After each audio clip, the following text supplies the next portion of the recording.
Unfortunately, that chance for rain is going to be creeping into the I-4 corridor, in which we do already have flood advisories for Osceola and Brevard County right now. We've had ongoing showers for about the last hour and a half, and we can see lightning strikes left and right with these showers as well. So strong winds will be associated with those storms moving in. But here's a strong storm that we have moving across Lake County as we speak. We see those darker shades of red across Fruitvale Park, Leesburg. You guys show those heavier rain showers, in which rain could range between an inch, maybe even 2 inches in just an hour's time span. So we'll continue to track how much rain we've received throughout the rest of the evening, as we'll have consistent showers, and we do see a bit of a hail core associated with this system.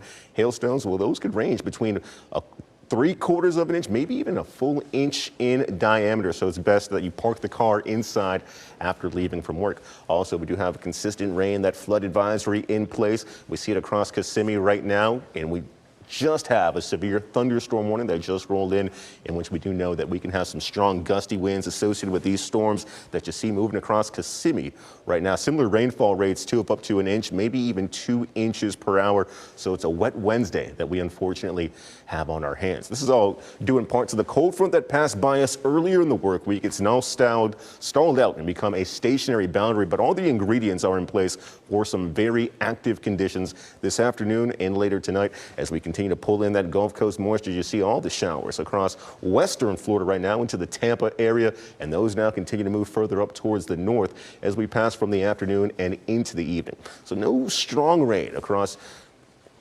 Brevard County at the moment, but we do still see rain showers moving into the Melbourne area, cooling you down just a bit as we have that sea breeze bringing you back down to 83-degree temperatures, a little bit warmer further inland, which we're still in the upper 80s in Orlando. But we talked about those heavy rain showers in Leesburg, Lake County, that brought your temperatures down to 75 degrees. So with the ongoing rain, you are cooler, but unfortunately, we could have some hail out the door right now.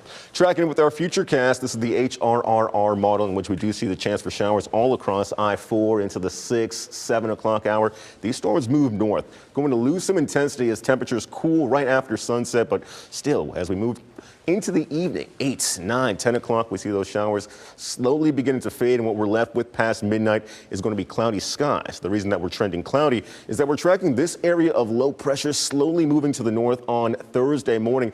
That'll lift that frontal boundary and keep that low offshore. We'll start to see those winds orientate from the north and the east, bringing drier and cooler temperatures in later in the work week, but that will increase our wave heights. Seas can range between 8 and 10 feet on Friday, so probably not the best idea to go to the beach, but we are continuing to track the tropics. That low pressure system we told you about could possibly reel in some tropical developments and features. Could be subtropical if it stays over water, likely to stir up the coastal surf. So as we look at your 7-day forecast, we'll continue to keep an eye on the tropical system to our east, but our temperatures move further south as we finish off your work week in the middle of the 80s on Friday. Stay with us. We have more news and weather coming up right after the break.